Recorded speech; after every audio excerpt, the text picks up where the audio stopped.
Government has reviewed the contents of this audit report prepared by Deloitte and Touche into the operations of the National Cathedral Secretariat. The report, which was commissioned by the National Cathedral Secretariat, covered the period between 31st December 2021 and 31st December 2023. I must stress that another report dated 31st December 2020 has also come to our attention. Now, these reports reveal a disturbing pattern of financial irregularities, procurement breaches, unsupported expenditures, and a general lack of due process. From unexplained payments to discrepancies in contract values, weak internal controls, and questionable governance practices, the National Cathedral project clearly strayed far from the principles of accountability and fiscal discipline. Now, before delving into the details of the audit report, it bears noting that available evidence indicates that, contrary to the widely held view that total payments and commitments to the National Cathedral project amounts to $58 million so far, there is actually an additional outstanding payment of $39 million due the contractor. Now, when added up, this brings the total costs incurred so far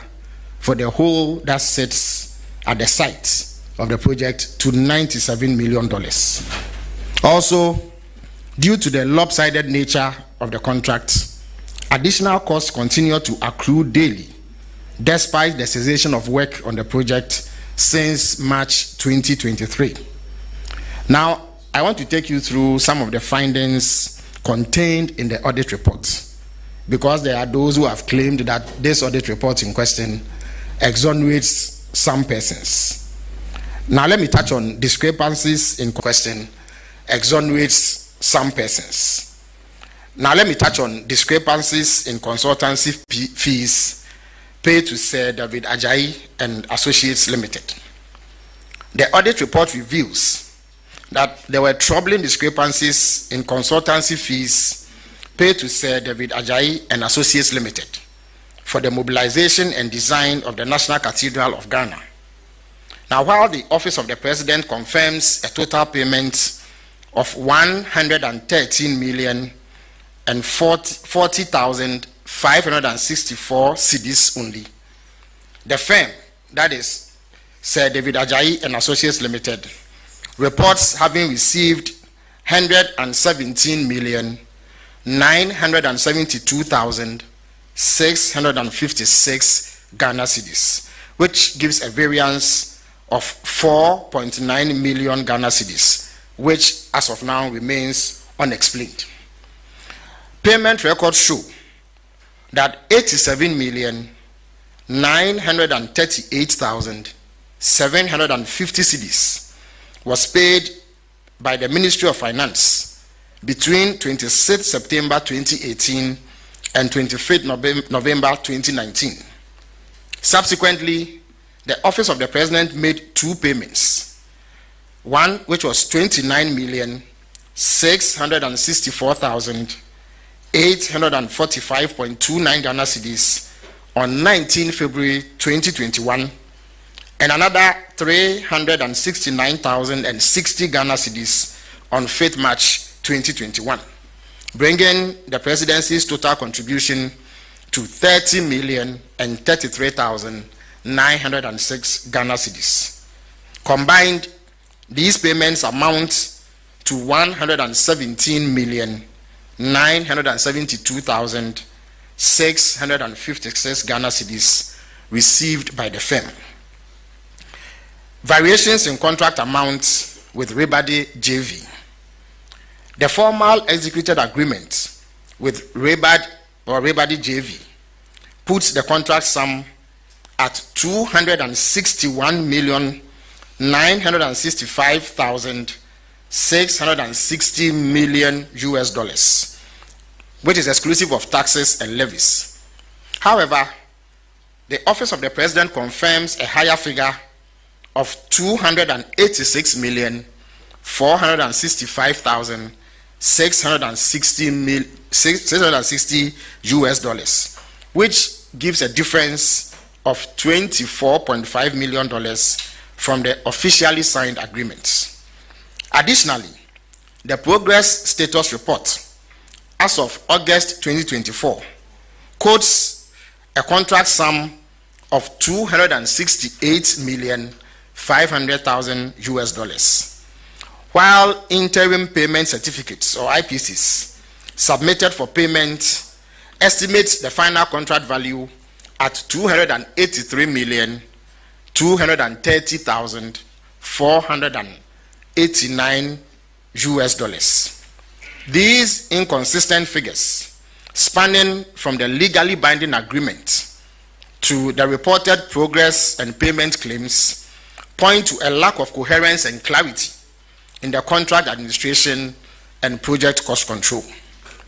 Now, differences in payments and outstanding amounts owed to the Nehemiah Group. The audit also draws attention to notable discrepancies in the financial transactions between the government of Ghana and the Nehemiah Group, a consultant on the National Cathedral project. According to the Office of the President, a total of $4,281,702.59 US dollars has been paid to the Nehemiah Group. However, the Nehemiah Group confirms receiving $4,341,702.59 US dollars, indicating the difference of $60,000 US dollars that remains unaccounted for. More concerning is the wide variation in the amounts both parties claim are outstanding. While the Office of the President indicates an outstanding balance of $1,851,528 US dollars, the Nehemiah Group states that only $155,616.23 US dollars remains unpaid, a difference of nearly $1.7 million US dollars. These inconsistencies point to significant lapses in contract and payment reconciliation processes, and they call for immediate investigation to uphold transparency and fiscal responsibility. Procurement irregularities and discrepancies in contract sums in relation to Sir David Ajayi and Associates.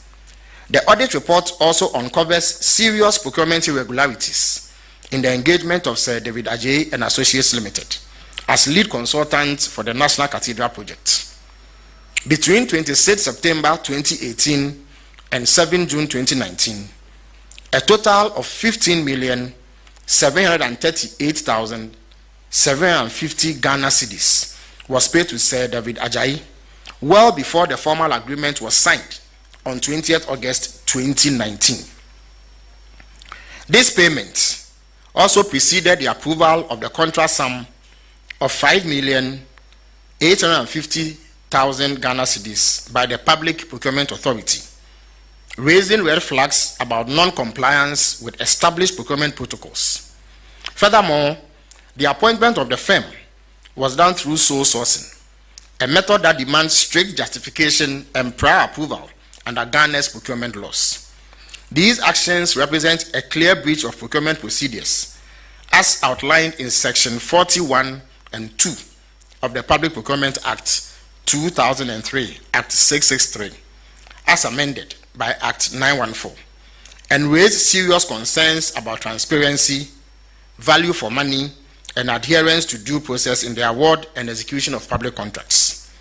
Further concerns arise from the audit findings regarding the contract with Sir David Ajayi and Associates Limited for the National Cathedral project. First, portions of the total contract value, specifically the mobilization fee of $1.5 million and a use aftercare component of $1,187,500 US dollars were included in the payment schedule, but lack any detailed breakdown or explanation for their composition, raising questions about the basis and justification for these sums. Moreover, there is a discrepancy of $861,000 US dollars in the mobilization fee figures. While the Office of the President confirms a payment of only $89,000, a letter from Sir David Ajayi and Associates dated 13th August 2020 states that $950,000 was received as mobilization, a gap that requires urgent clarification. Additionally, David Ajayi is reported to have undertaken extra work estimated at $12,430,221 under variation orders 1, 2, and 3, covering major design changes, including a 350-seater restaurant, a museum extension, and a Bible museum. However, these additions were not captured in the original signed contract, indicating a failure to formally regularize significant scope changes before making payments regarding these additions. Questionable payments and overlapping roles involving the Nehemiah Group and Associates. The audit exposes troubling findings concerning the contractual relationship with the Nehemiah Group, represented by Mr. Karisamis and other associated entities. The agreement between the National Cathedral Secretariat and the Nehemiah Group, initially signed for a one-year term beginning 9th March 2020, was subject to renewal on agreements of the parties. The renewal was never done. Despite this, payments of the Nehemiah Group continued, amounting to $523,521, a clear violation of contract governance protocols. Furthermore,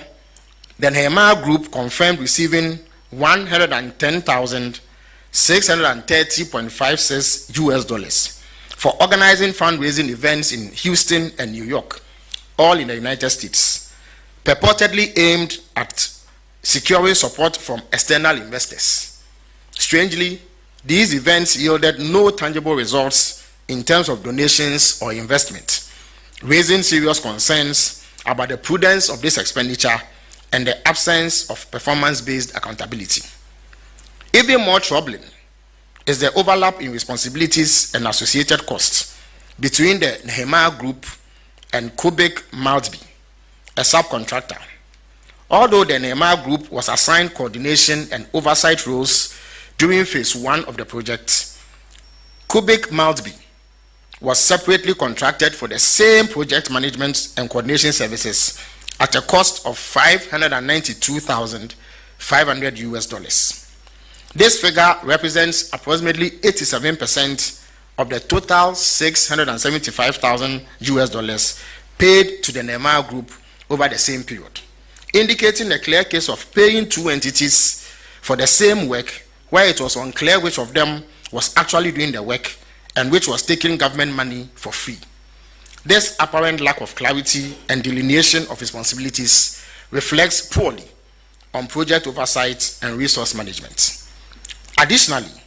reimbursable expenses amounting to $24,498.17 were paid to the Nehemiah Group for items completely unrelated to construction oversight. These include costs that fall outside the intended scope of their engagement, further compounding concerns over inefficiency, a lack of accountability, and the effective use of public resources on this project. Unsubstantiated loan transaction with JNS Talent Center Limited. The audit report also highlights a deeply concerning financial transaction involving JNS Talent Center Limited, a company owned by Reverend Kusi Boateng, a member of the National Cathedral Board of Trustees. A letter dated 26 August 2021 from the Executive Director of the National Cathedral Secretariat requested a loan of 2.6 million Ghana cedis from JNS Talent Center. However, no loan agreement was cited to establish the terms, conditions, interest rates, or repayment obligations of the facility. Despite this glaring omission, the amount was subsequently repaid to JNS Talent Center Limited using project funds. The absence of a formal agreement raises serious red flags regarding transparency, due diligence, and potential conflict of interest. let me turn attention to irregularities in donation records, documentation, and internal controls. The audit report was also, I beg your pardon, the audit report has also revealed worrying administrative and financial irregularities surrounding donations, documentation, and internal governance at the National Cathedral Secretariat. Notably, a total of 38,294,693 Ghana cedis in mobile money transactions remain unreconciled due to failed or unsuccessful transfers. These transactions could not be validated with any external party, casting significant doubts on the reliability of reported donation figures and the integrity of the donation management system. Furthermore, inconsistencies were identified in the 2021 records of donations received through the short code and Momo Pay ID platforms. The trial balance showed a variance of 42,791 Ghana cedis for short code receipts and 72,944 Ghana cedis for Momo Pay ID receipts when compared to the corresponding donation schedules. Notably, no such records were made available for 2022 and 2023, raising questions about the continuity of record keeping and transparency. In addition, lapses in internal controls were identified. The oath of secrecy documents required of procurement committee members was neither signed nor dated, containing only the names of members, a clear deviation from standard corporate governance practices. Equally troubling is the failure of management to produce supporting documents for several transactions, including board secretary expenses, office costs, and accommodation for a symposium hosted by the Biblical Museum of Africa. Out of a total of 949,000.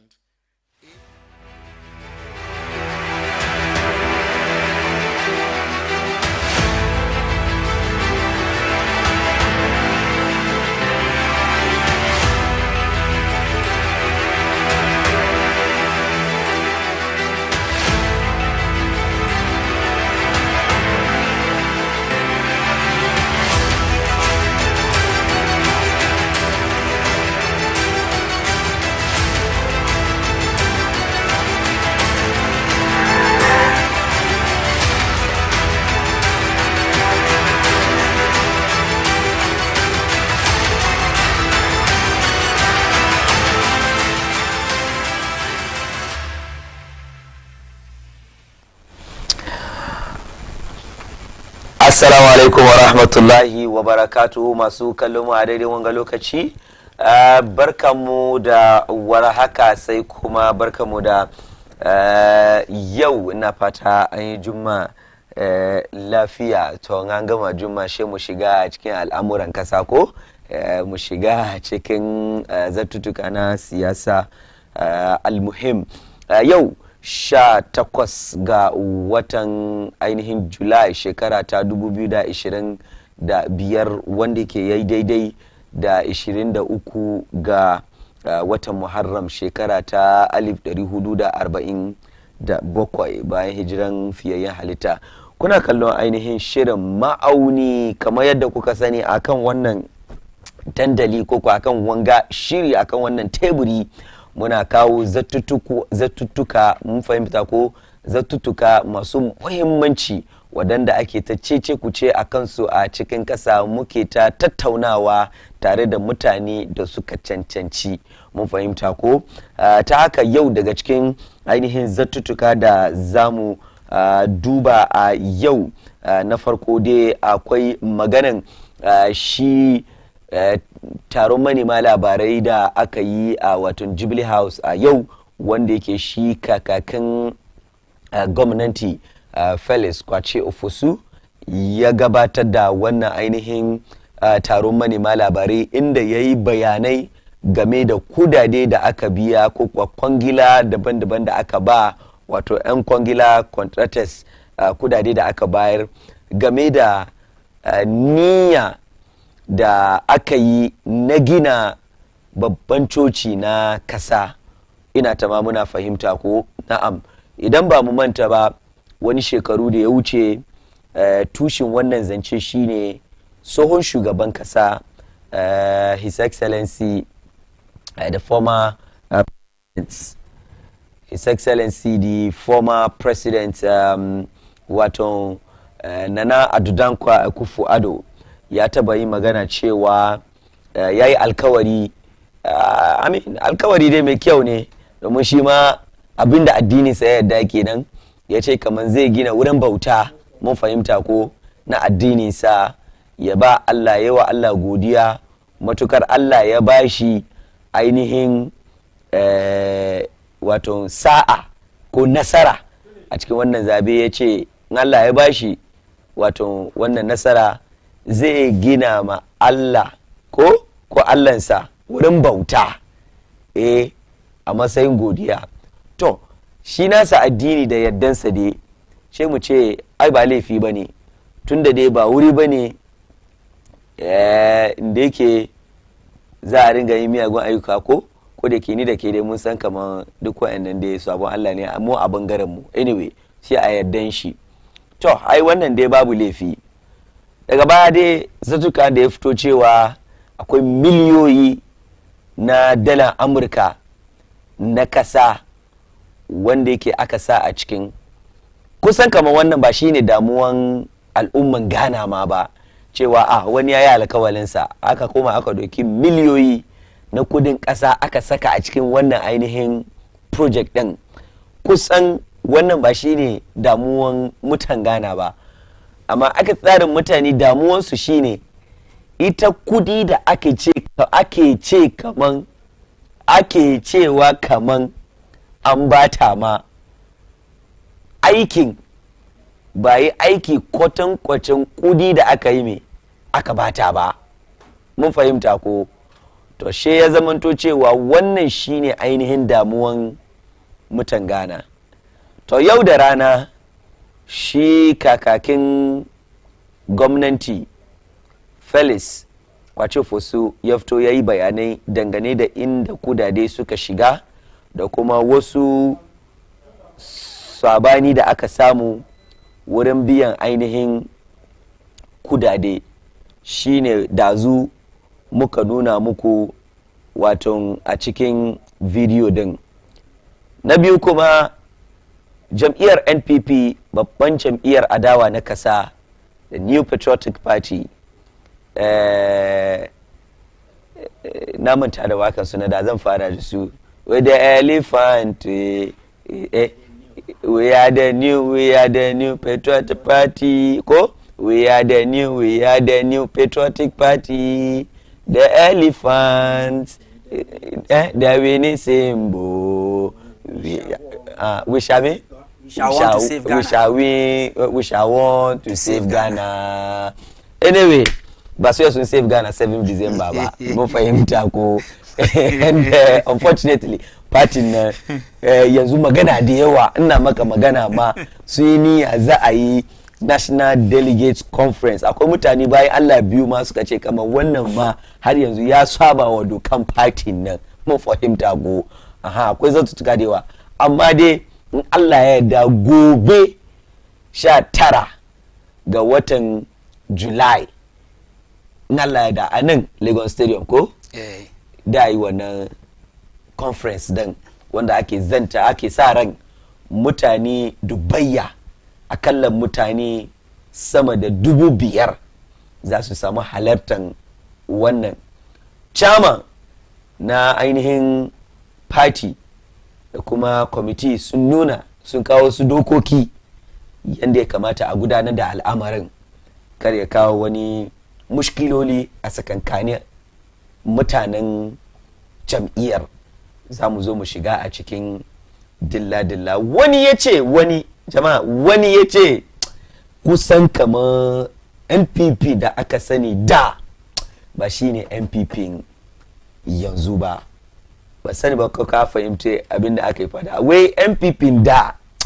kaman ba shine NPP yanzu ba. Mun zo mu duba honorable Awal Nanaga ko za mu duba ya NPP da yake ya NPP yanzu kuma yake da ikon Allah. Bayan wannan kuma akwai kuma wasu zattutuka da za mu duba, magana ainihin bako da kuma fada da ake cikin hari la yau da galamse, shi ma za mu duba inda al'amari yake da ikon su Ubangiji Allah. Ba haka kuma akwai zattutuka da yawa wanda ke in lokaci ya ba da dama za a shiga a cikin dilla-dilla. Alma magana mafi muhimmanci guda biyu shine batun press conference da aka yi da rana da kuma ainihin delegates conference da za a yi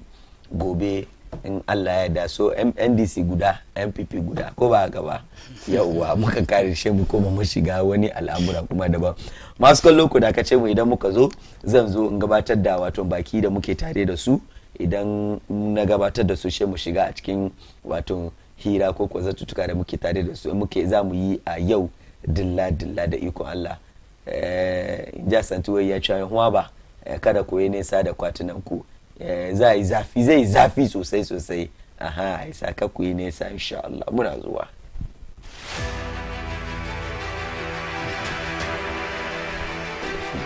Ya zo mutumin ka ya zo.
Assalamu alaikum wa rahmatullahi wa barakatuh. Ejidiyefo metumu nyina salama. Let the Bible and Quran Speak Organization eni Beina TV ena yede adesua eka nipa koma adesua nso a ebro adwene ntiase so. Na saa adesua yi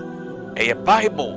eni Quran kyerɛkyerɛ yi ebrɛwo ewo Beina TV. Nyadade na me nso menya mmerɛ na yensia konwa na yendosukɔ ewo Bible eni Quran mu. Na enkyerɛkyerɛ no yato din sɛ ɔsom enkyerɛkyerɛ ewo Beina TV. Na ɛbɛyɛ mfasoɔ sɛ ne ɛbɛyɛ dankwa ma temuada onkɔka bregufoɔ. Nti edu saa mmerɛ na sia konwa na mesia konwa na me no yɛfa saa desua yi ɛfa mboa yɛ ɔsom enkyerɛkyerɛ. Yɛfrɛ me Sheikh Ilyas Abdurrahman. Ɔsom enkyerɛkyerɛ. This and every Saturday at 8 p.m. only on Beina TV.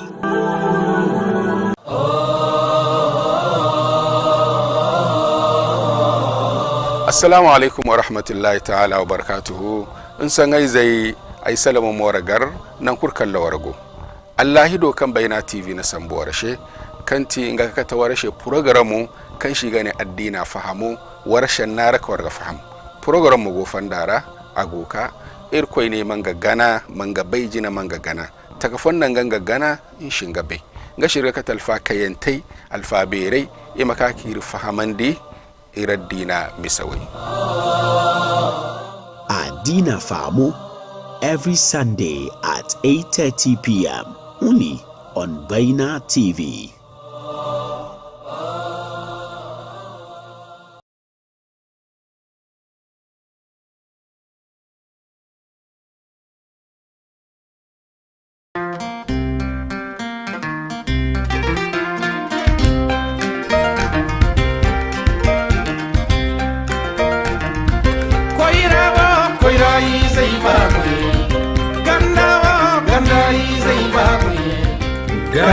Gandir gabalsai zabalsai ha gati alada ngati wokir na gar kagaiga kagar na gar ngi kagaiga dirma na ka balsai irma kai ka hehe ka ja ka kato nunkan aga hima kato wodin do mace bakan irma na lahidu timmandi inna ka bakar harara warbato kan irna gwarandi kan she igane hinin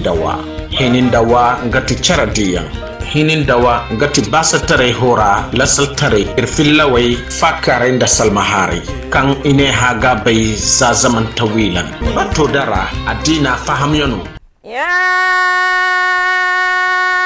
ayyuhan nabiyyu lima tuharrimu ma halallahu lak irko tabaraka ta'ala kani ayara walillahi ala nasi hajjul baiti liman istata ilayhi sabila borkan gonda hineni ne bon koy ne ndangi koyra juwaliyano shanno politiko shanno iridi haya kan dumai jare wato kalli huri politikora takakanda i form i barmai i hungi taka jenwega iridi kan iri ine hatare hinna gino ka cindi iga kani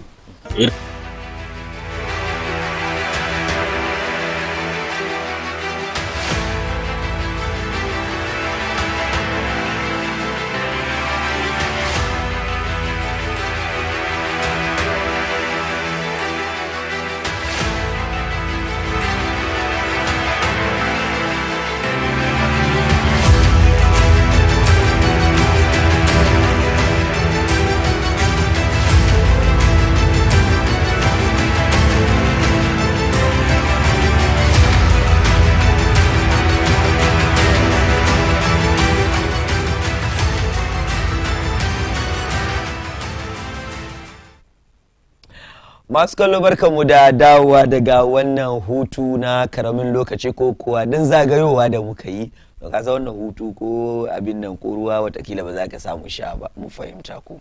yawa yanzu baki da nake tare da su ko wakilai na jam'iyyun siyasa guda biyu manyan jam'iyyun siyasa don ni har yanzu ina kare jam'iyyun siyasa ba wai su kadai ne ba akwai mu Ghana Freedom Party mu ma muna nan mun fahimta rawo ya ban su haka ne party ku ya collapse ba muna office muna nan kaje media yana wurin shekaran jiya na kai wurin da zan call ka bati ban da bundi ku ba ku ce ko ba bundi ku kada ku wuce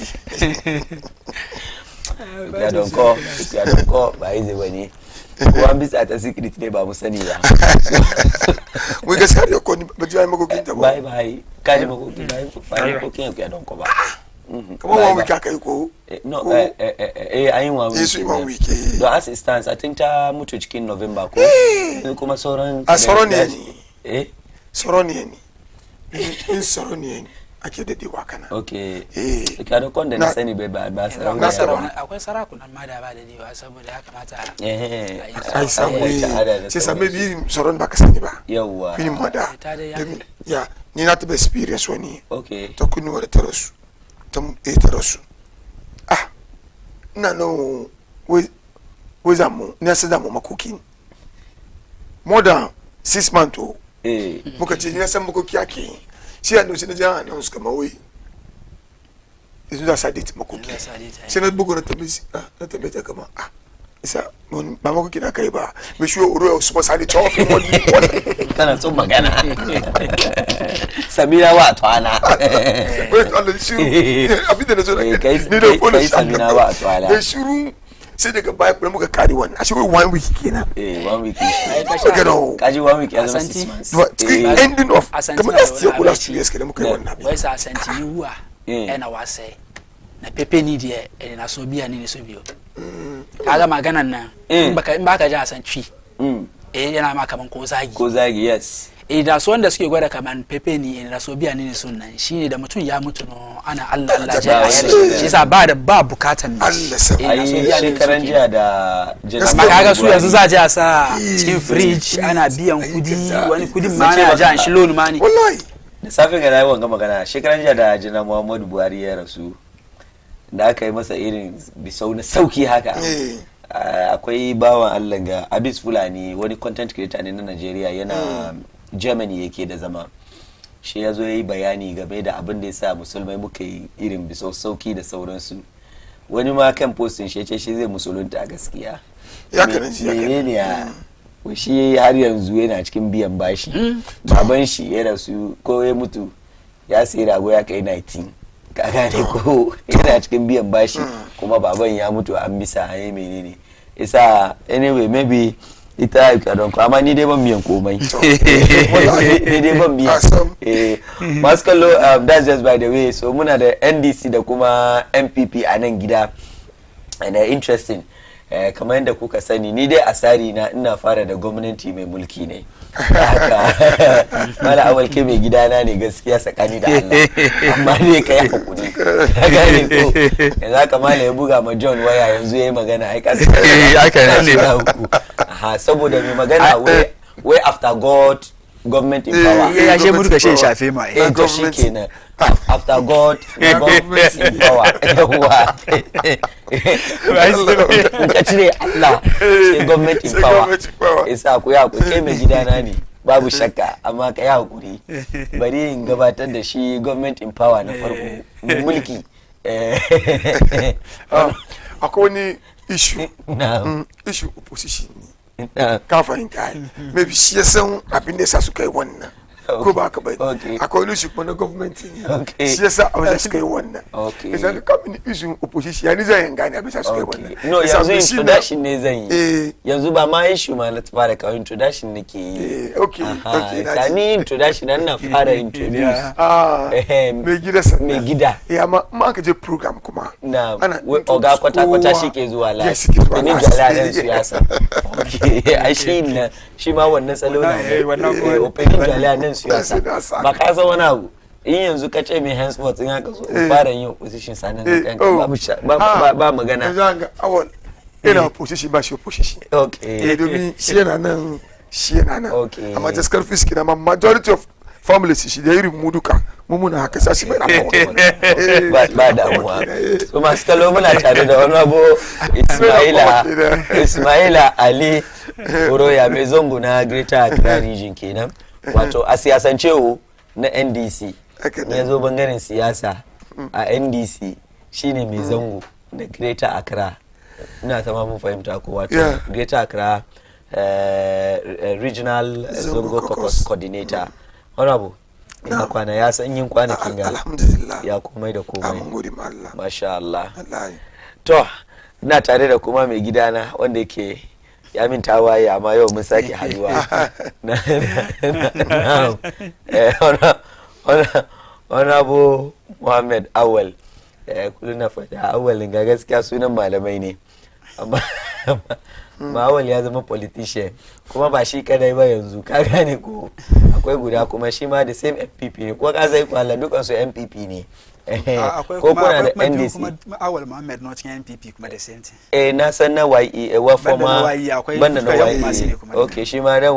shi ma MPP ne ana shirin shi Awal Muhammad shi ma Awal Mama Pat yaro Mama Pat ne ba zai bane ya honorable wa ku da Awal ne Awal ko Awal ku malamai ne muna da Awal a cikin matan mako Awal ya suna nan honorable ya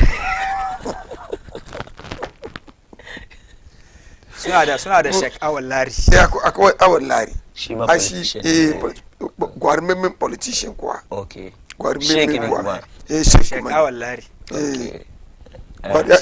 ba shi MPP ya fi karfin shi ne shi gudu ya koma NDC ya kamar no MPP nan bai ya shi gudu ya koma NDC Awal kuma was the same Awal former PRO na YE he was also an NDC exactly ko ya shi ma NDC ne babban NDC gama Awal abin ga YE lokacin then Awal nan shi communication abin ga regional communication team member abin ga shi NDP ya zo da wani policy da ya convince shi ya hijira ya koma shi ya hijira ya koma shi da zo MPP na da me yayi kuma gudu kuma komo NDC aka fita mai shi ya kuma NDC ba kuma NDC ba ko wani Awal Muhammad yake magana Awal Muhammad shi bai kuma shi shi babban NDC shi na ban ka sai ebe ya kuma NDC ma ne ba ga wanga da yace da ya kuma bai shiga ife ni fiyo shi kuma baya ba amma wanga all processes ne da ya fita yanzu bai ce zai komo aka fahimta look yanzu aka ga ruwa na NDC shi maybe kamar da Alan Tramanti da kuma MPP na ya je sa cire party shi na akwai wasu cikin Alan Tramanti a da su kuma da MPP a sauke amma akwai wadansu all transitions da suke yin yanzu be press ko party na that's true ya ka fahimta yes ina ko trust kani masu kallo na ga muku yau gajen zai zafi kwarai da gaske don mutane biyun gato shi da muka sake haduwa a kuma nan kenan mun sha haduwa da safe Allah ya sake hada mu nan kuma nan shine siyasa ainihin honorable yau government communications sun release wani ko sun yi wani press conference batun national cathedral da kuma kudade da aka shiga but I mean you see before mu zo on air ma honorable awal yayi wani magana wanda yake ni in a way na gamsu da maganar da yake to ana magana yanzu ba fito da ce ga to shikenan an samu wani za a je a hukunta wani ayi menene kullu an ci kudi shi muke ta ji ka gane ko kamar press conference da aka yi haka an buga manyan figures ka gane ko zuwa gaba zan ringa bubugawa daga figures sun ga da kuma wasu yan kwangila contractors ka gane ko waɗanda aka ba su contract da wani kudi da aka biya ma a ji a yi wani fundraising daga New York ka gane ko wanda yake aka je almost about 117,000 ko yes to kudin ga aka bayar aka je aka yi wannan yes that's 110,000 yeah 110,000 ne wannan kudin aka je aka biya aka organize wani fundraising daga Houston da kuma New York ka gane ko wanda yake according to press conference na nuna cewa wannan bai kawo ni kowane sakamako mai kyau ba ka gane ko illa kudi da aka bata kuma ba wani accountability kirki da makamancin su so yanzu I mean don't you think that it's about time to save the talk and walk the talk no to farko dai barin gaida is SLC John Ramani Mama kuma na gaida yan NDC duka badiya na gaida national chama Joseph Sedun Ketia na gaida chief of staff Julius Debra na gaida deputy shi Valerie Soya da Nana Oyelita da su Shamima Muslim duka wanda suke cikin babban gidan duka na gaida kowa kuma na gaida an rage ya ke ce mai ministoci shaka sa su wurin nan sunawa an ya wada muna domin tun da akwai presidential staffers ko ba ka ba sannan akwai minister of state amma ka taba ji wannan magana ko ya ka suka giyawa amma ba su sun justify no problem aka fahimta ya akwai ko mutane suke jubilee house na su no ke nan previously tun da wannan positions nan ke wuri aka fahimta daga ministoci ba wannan karewa an zo ma rage an kace zuwa ka ba coupon ba wani fuel wani minista sai je karbi fuel sai bar ni da awar da ke muna wahala mu duka mun je mu sai salary kan nan je ka sai da shi petrol haka fa which is very good and cut costs yana mini magana shi gaba watching kan nan masha Allah to mu je watching mai gwamnati ne na kasa barin dubin watch na duba watch sai har have to talk about the watch horrible Rolex kenan ko okay now ina ga in ka duba ya sunan shi reporting da fdo kamar da kai magana wai muna magana too much ba mu talk me yake so mu yi a kama a kulle oral ko ba aka ce ba she ina zuwa na'am it's an investigation inda ka ke cewa da kowa ya tashi ne wanga sai da kudi na sai da kulle ka wanga sai no ba kana ke yin ba ana investigation an zo ai magana sannan a gwada abin da ya saifi a arrest mai shi aka fahimta shi yake yi mutane da court ai ko ba ka ba yanzu an musu Hamid ana process su special prosecutor ya kai su court ko da na kariya akwai case edibu wani yau ma an je court ko ba ka ba yes ka case su wutu mi it's about processing wanda ce kamar wani magana ba aiki da mishi da mai shi bai son gaskiya wani aiki bake so hayi yaya ake aikin doka kamar abin da aka yi yau ga processing nan kenan bai yi ce kamar Reverend Kusi Boati ya yi kaza isa ta kama shata kule shi no until an follow processing na aka establish evidence aka establish case against shi shekaran jiya kaji speculations da ke tafiya cewa wai shi national cathedral na mashe komi na nan intact ba shi ko ai kaji wannan wazo almost about 3 weeks na bin ga circulate RMPP wani nana madakuwa ko ta taba sayawa national organizers nana madakuwa wata tana zo TV3 ya kan ga da ko ba ko tabar zuwa shikaran jiya na ji ta kan wani station wai NDC su fito su apologize mana na da bomiya amma gashi nan report after the lot of sun ka report ba ci kudin cathedral nan ba abinda kai daidai sai suka fara wannan abin nan almost 3 weeks ago sai na wanda kaman ba government communication ba su fito da wani report ba so therefore ina wanga report ke fitowa aka fahimta look ba ka samu wani source from the government sai dai kaga Felix su kwaci ko Shamima Muslim so those who meet the press suka put it out see the authentic reports ama muna na you know we national cathedral report after ko everything is clean achukudi ba ayikuba zumunju kunya hara na mona sia to yo government machinery information government spokesperson from the Jubilee House you have to ya achimuna abu ponde fa har abima da muke samani ma kaman ya cost 58 million ba 58 million is 97 million on ramin maybe akwai 38 million ko ba biya 39 million ba biya contractors ba asema abin da muke tunani ma biya fi haka na in ka duba architects na David Ajayi in ka duba kudin da aka bashi an record kamar an bashi 130 million wa David Ajayi na'am wanda associate David associate wanda architect nan kenan an record cikin buku nan kamar an bashi 130 million ashe 117.9 million aka bashi duka zuwa record kan 4.9 million aka duki aka samu David Ajayi just for architect drawing isa in ka duba report na you feel sorry ka feel sorry magana kamar previously na mun samu da su kunamai da suka cikin duwa wanga duka an ce mu musulmai ina kai magana ga gina muna national mosque kaga mu da annan da kansu wallahi wadan su sabu su ya kuma gina mu national mosque ai per the record government da gina ma ya su national mosque ba musulmai national mosque ba per the record His Excellency John Dramani Mama ya je bido contractors Allah jikan MP muna Aiwa su North Dr. Mustafa magan da ke gagala da ya kai shi da shi cikin akabi yana gaba aka je taki aka gan taki government aka yi arka da su kuma su gida mu da wadannan masallaci a wannan tamun na ma musulmai mu an tuwi fi sabilillahi an sa wani wuriyo amma ba ga fi sabilillahi ba ko din na kariya kamar na shaka ta ko yes wa ba wani fi sabilillahi no na ba gan kudin kaman yana kamar yes exactly ce ya su da shi amma wannan ba kudin gari bane wannan ba wannan fi sabilillahi jamani yes wannan mun fi sabilillahi jamani yes wannan fi sabilillahi jamani amma idan na saka tidin wannan kudin gari na kuma ka sa wurin nan aka fa kan wani waya mafalki haka kai ka mafalki ko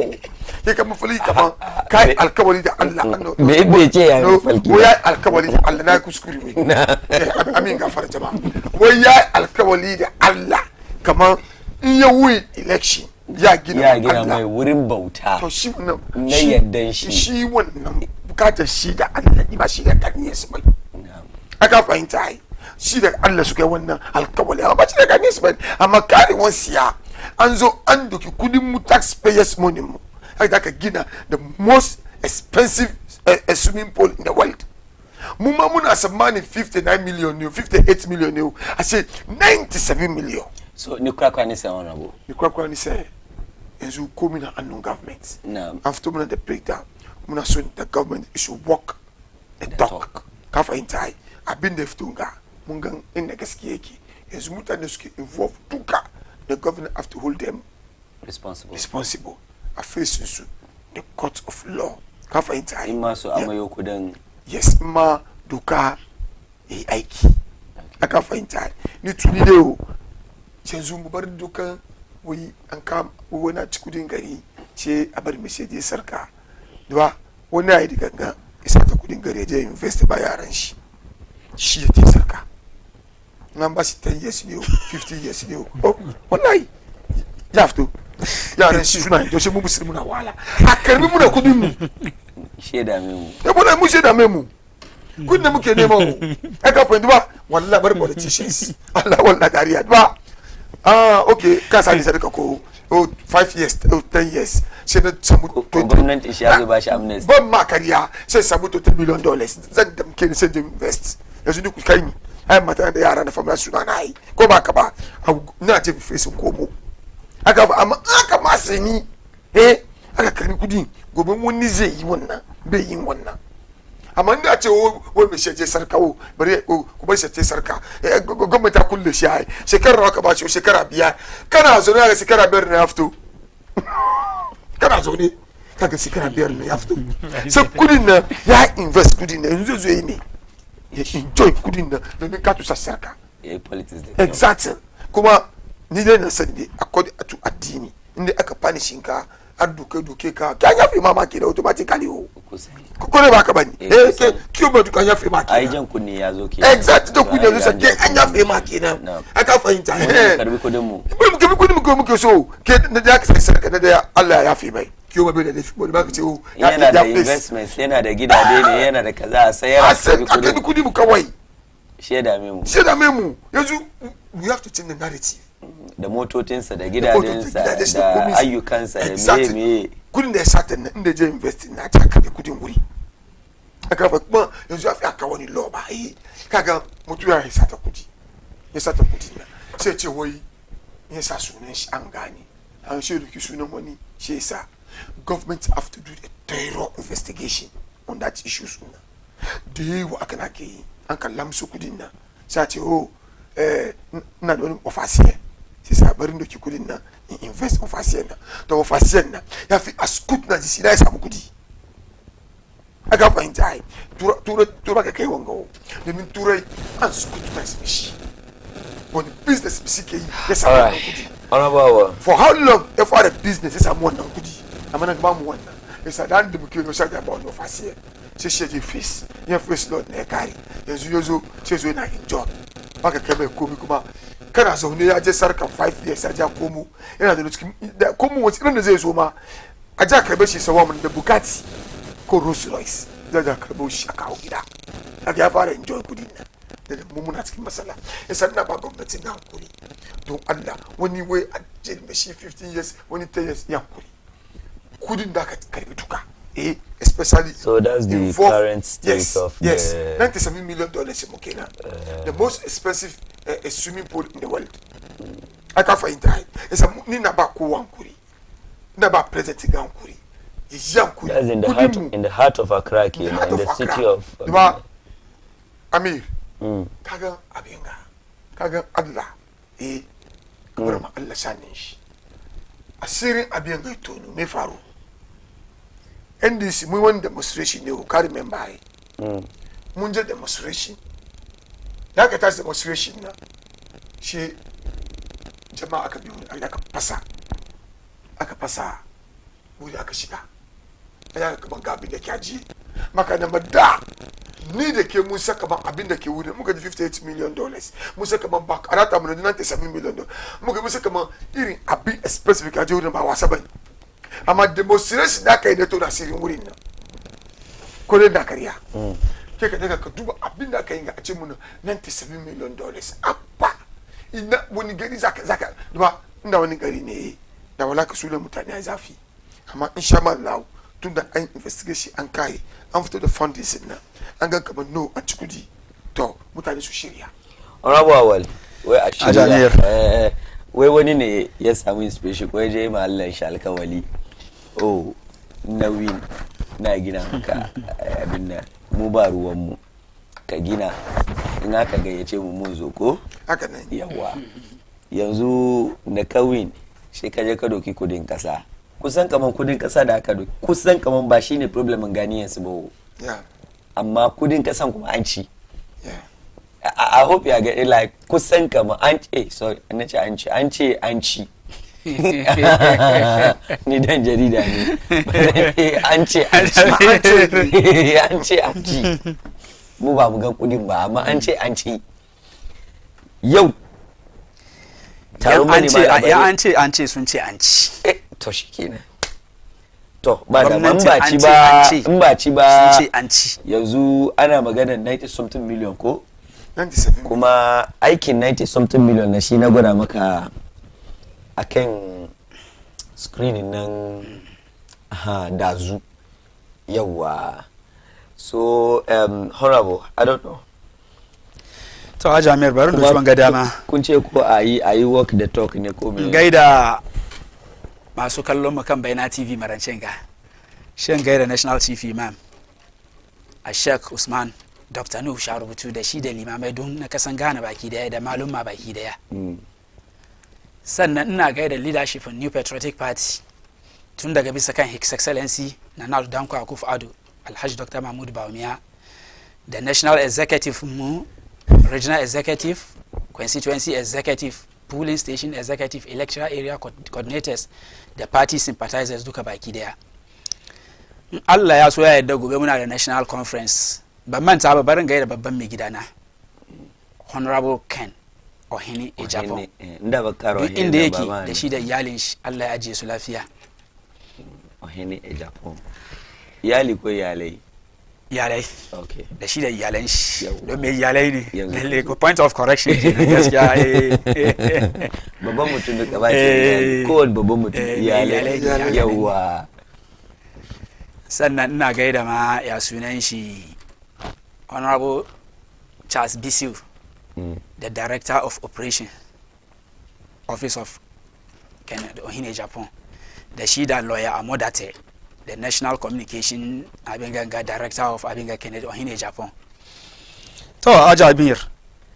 kaga batun national cathedral ga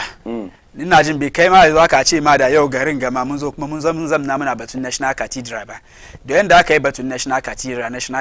mutane sun ci kudi da sauransu magana da zo abin ganga mutumin NPP da yake magana ake kwatance ni da kana sunanta ya escape min kamar ta tana fadin nan media ne auditor general ya ce kama aka ce wai da aka audit shanin batun an ci kudi national cathedral wai ba wani kudin da aka ci shi yasa dole in dai wani abu haka nan ya fito government in power da irin kuwan da suka yi jiya kan game da batun national cathedral sun suka zo an ci kudi mai abin da za su yi kenan dole yau ya zo ya saya ya yi press statement ya so mutane su convince kaman wani abu ya faru until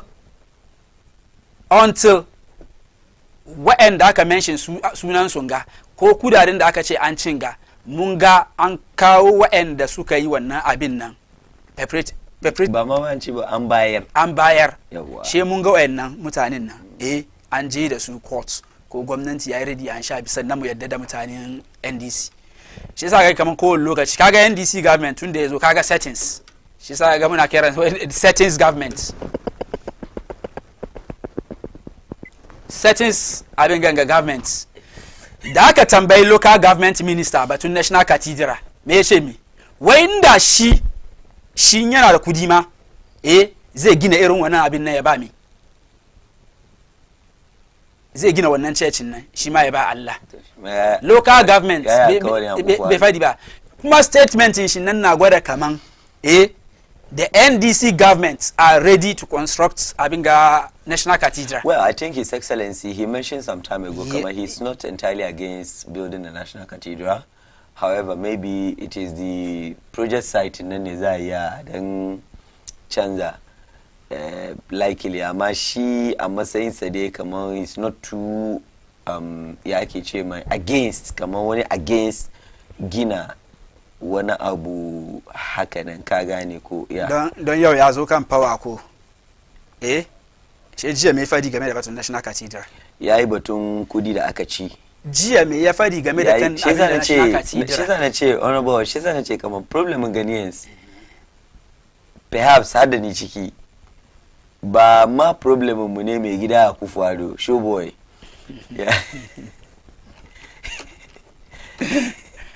ya yi alkawali bai cika ba shi ko mai doki kudin Ghana ni wannan ba da shi ba problem na bane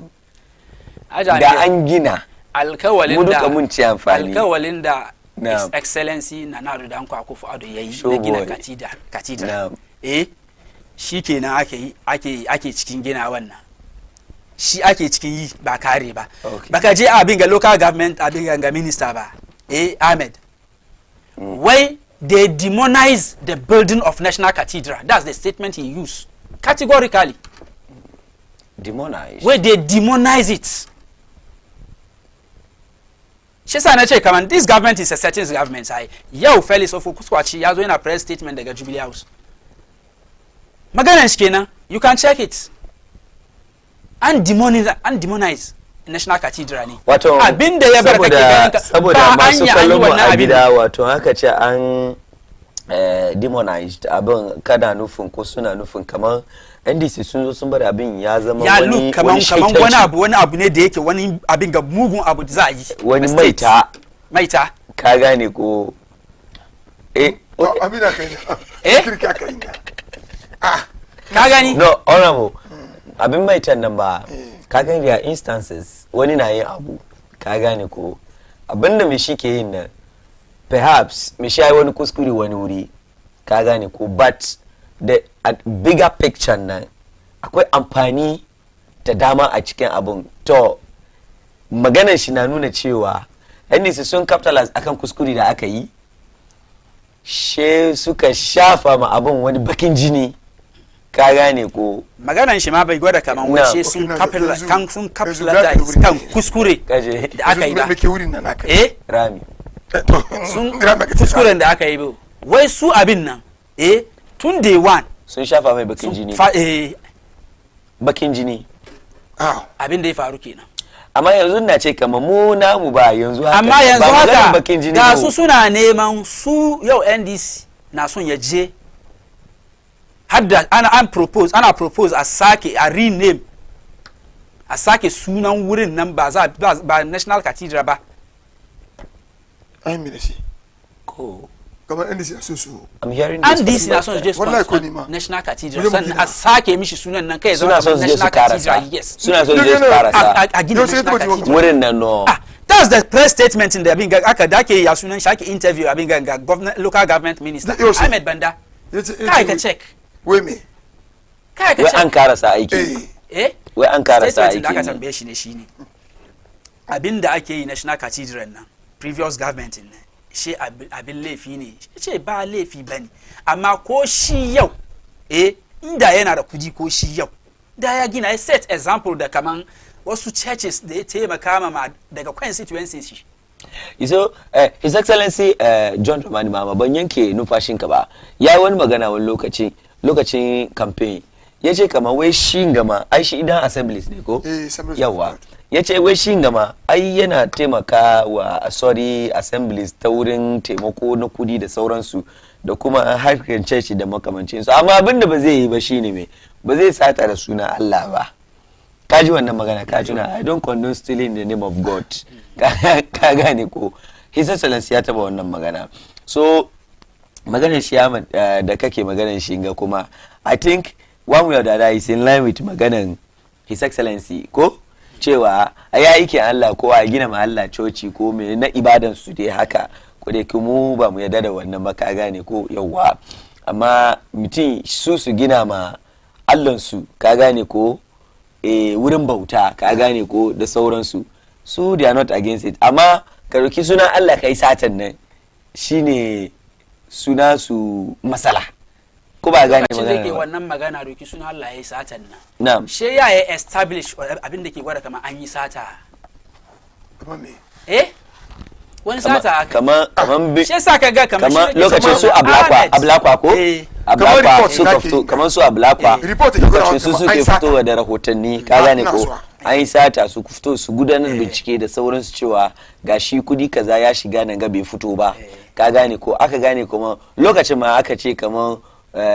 sama da dalar Amurka ko miliyan 50 ya shiga a cikin aiki kuma aka ja ka duba aikin da yake a wurin ana yin kamar ba aikin dalan aikin miliyan 50 yake wurin ba na dala yes $50 million yake wurin above more than yawa dama kenan yanzu 97 kuma kaga ban da wani so shi president yake ce kamar da su wa'anga hujjoji yake cewa ba zai sata da sunan Allah ba. Yes, exactly. Ka understand. But I don't think that the NDC like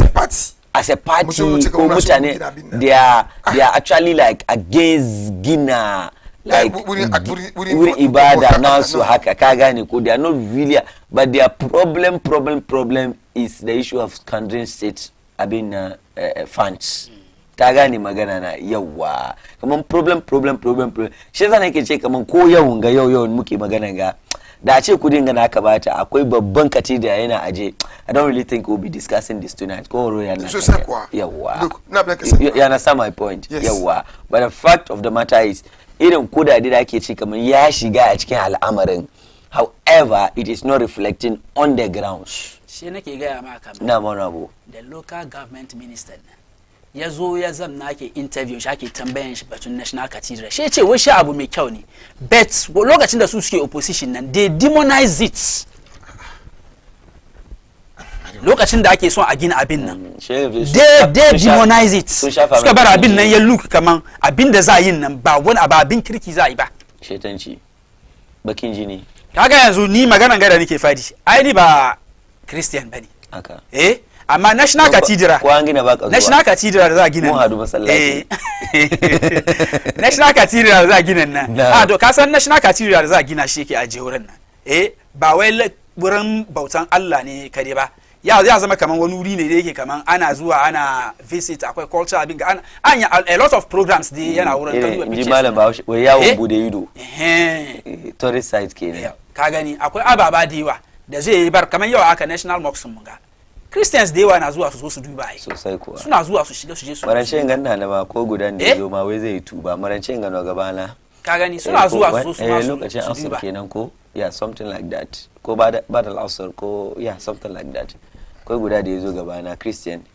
yazo kuma ya kare ka gani abin da ni nake so kamar mu musulmai muka samu opportunity ka game da wani abin da za a yi state in za a yi wani Christians ne mu ma musulmai yau abin ganga Hajj village da su abin ganga John His Excellency John Dramani Mahama da Honorable abin ganga Collins Dauda suka je wurin suka ce za su cut sword nan ba jan iske foundation wurin ba, shaida suka je nan wani sword kuma suke cut su karasa ana cut sword a karasa abin ganga building ne ba state resources haka da aka bata a wurin nan ba aka invite mutane it takes abin ganga it takes abin a sunan shi national chief imam Ali Sunna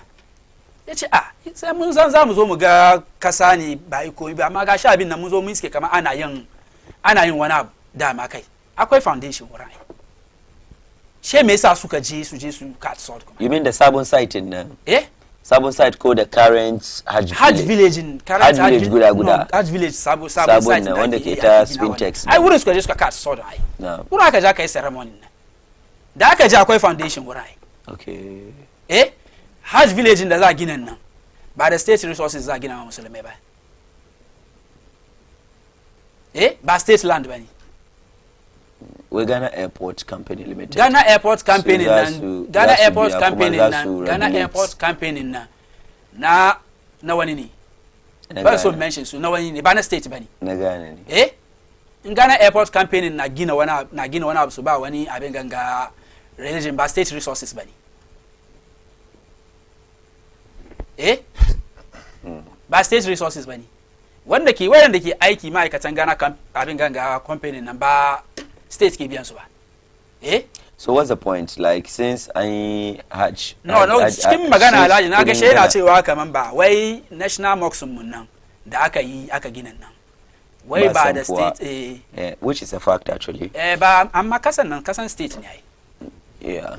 maybe kasan state ne maybe an sai bane an sai kasan nan masallacin da ke Rollis Park abin ga ya sunan shi kasan mu Rollis Park aka kamar an swap mu ne okay kasan da masallacin da ke Rollis Park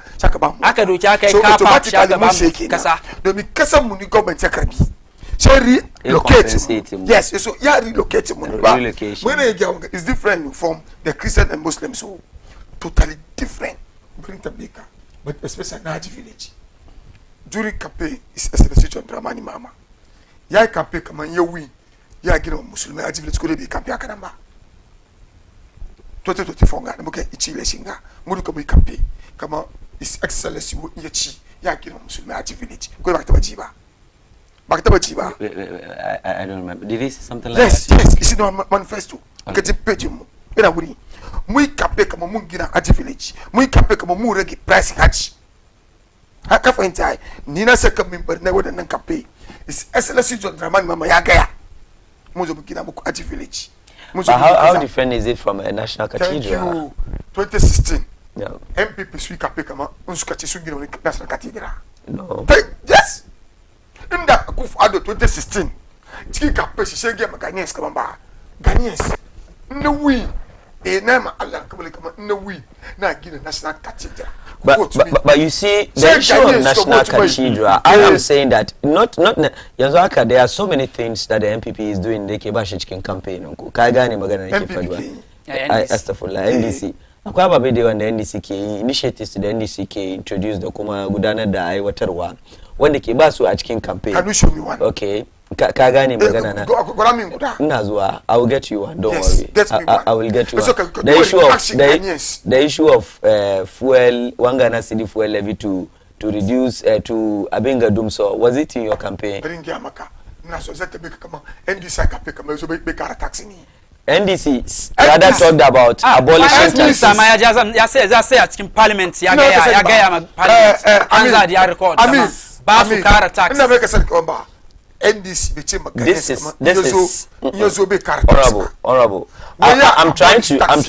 trying to build a point. Yes. The point is NDC was like more abolish was taxes. Exactly. Which I can define as nuisance taxes. Yes, exactly. Fine. Lo and behold, I can abolish than taxes. Akwana tashi I can introduce another tax. Yes, exactly. Me Amir, neneki nenganga. Me I'm not against that task. Because nima na use abi hawa na biyan kaga ne magana na. And frankly speaking, looking at what that task is geared towards, I'm not against it. Kaga ne magana na. But what I'm saying is, in your manifesto, it was not there. Nazua, in your manifesto, it was not there. Okay, one day kwanta. Wala abin da nake son ka fahimta shine ko da ma MPP ba su gaya a cikin manifesto su duba 4 years nga zaman John Mahama akwai babu da wanda zai yi wanda yake ba shi. Look, you talked about a 24-hour economy. The 24-hour economy da aka yi campaign shi a lokacin manifesto launch was not the 24-hour economy that was launched. That is fact. Can understand that because ai mana 133 ko ba haka aka ce mana da aka zo aka launch kuma she muka gani bill 24 innovate 24 inspire 24 like 24 guda 8 muka gani fadi ne ma shawara ayi magani ka gane ko it was different from the 24-hour economy that was presented to us during campaign. Is different from the 24-hour economy that I can launch. So ni my point in aduka shine Emma Basuche Sungina National Cathedral as part of their campaign looking at the broader picture and the kind of amfani the garimbe samu from a national cathedral. I don't think it is wrong akagina garin yace amfani shi. However, the problem is ina kudin. Do you get what I'm saying? Kakari. Yawa. Baringiama. No. Baringiama in the totally different. I totally disagree with Kagaya. Especially no. 24-hour. No. The Muka implements. I can implement. I can adopt. Mutugeo. I can say accept 24-hour. I could insensitive Zamobash. When I can treat 133. Okay. What did the woman be? Employee in the last one now is still there. Could you more abolish? Mama abolish banana. Fine. Never book a cent. Yasuneshi. But you Bamsa tax. Bamchemun kara tax. But you muka karaba. The mukasu. Muka kama akwe masala. deciding energy sector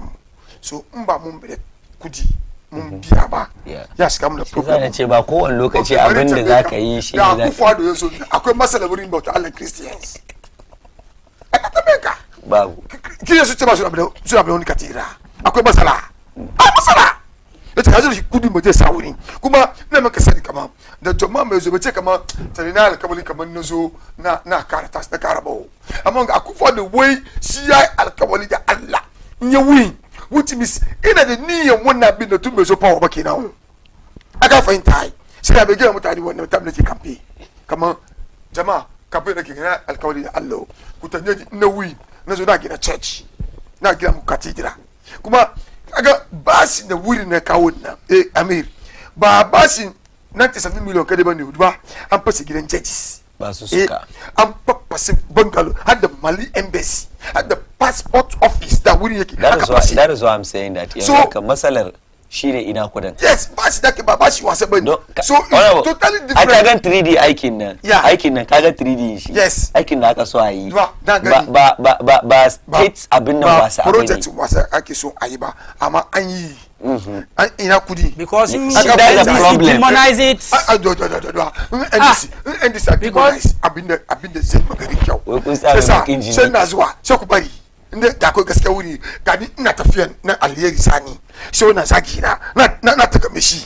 na continue tafiya na inda ka da mu bar sallar da kisa na zaki she ni ke kan floor wallahi kamar ilahi ajamir ka ba zama alheri da ku ko ka ba ku ta fadi da muke zaki ku ku implement ilahi amma ba da gona da ku sa ku bari wai ilahi bakari she ni ke kan floor ya shi magana na ayyana albatan shi ya gama sheka ci gaba ban kare magana bai shiga ciki ba kaga batu aji village ake gina wannan is excellency John Dramani Mahama mu campaign muka promise musulmai muka zo min musu aji village isa an muka da shi kudin taxpayers ba muka yi aji village Allah ba laifi bane domin me ganyen su amince kaga vote ga suka vote ma NDC na ba NDC aji village na ci yes kowane government duka a da campaign shi aka vote mai which means an endorse abin da yake musu nan kenan aka fahimta ai domin in ba kai ba an zo ta beka an ce ba ka ba yes amma akufado in bai cathedral ba wani bai zo ta bai shi kwashi domin yes domin shi da shi da according to shi according to shi amma in kai kan mambar aka magana ba na win na ABCD sai gani su kai da suka vote ma which means su amince da abin da kace za ka yi kenan so it's excellency John Dramani Mahama ajibin da ke ne ya promise gani sai yayi ne sai irin shi kudin gari man ya Allah lafi bai domin gari an vote bai honorable shiga sai mu duba batun conference excellency John Dramani Mahama ya promise Ghanaians zai construct Hajj village shi yasa da yazo ya iske foundation cincina cin shi yazo da mutane yazo ya ce shi ya kat sod yake ginawa inde kana son ka gina ma mutane Hajj village shi ka zo ka iske an yi foundation ana construct Hajj village already me kamata ka zo kai wannan abin ne ya kamata ka zo a yi shi ka zo ya je da mutane zai kara sake yayi pokwasi zai kara pokwasi interdict ya kat so ko muka kat so kuma kuka fara ko na kariya pokwasi interchange two different abin scenario ne ba construct abin ga ba start construct ba start construct pokwasi interchange Hajj village Ajamir wanda MPP fara Ajamir yanzu na shiru yayi magana ya bari na Ajamir na'am Hajj village kowa ya san ana construct Hajj village an yi foundation NDC su organize mutane don saboda status government ne suka je wurin nan su gaya mutane wasu sun promise Ghanaians har da mutanen da ke zuwa ya sunan shi abin ga Pentecost da abin ga duka suka vote musu don suka zo kan power su je su gina Hajj village amma da wani ya ce zai je gina National Cathedral shi wannan dai laifi ne sannan shi yana batun abin ganga ya sunan shi da kai maganan batun 24-hour economy a yanzu an launch 24-hour economy ne sauran implementation of 24-hour economy an launch an kare sauran a implement 4 billion wai 4 billion Ghana gaba daya da muke neman rance muka je IMF 3 billion muka je muke nema kai yanzu kake zamne nan ana zamne nan yanzu akwai gold ana zamne nan Ameer ana zamne wai 24 hour economy nan mu da Alhaji Uru mun argument in Ghana ga da kai wai 3 shift za ya yi 133 wai 333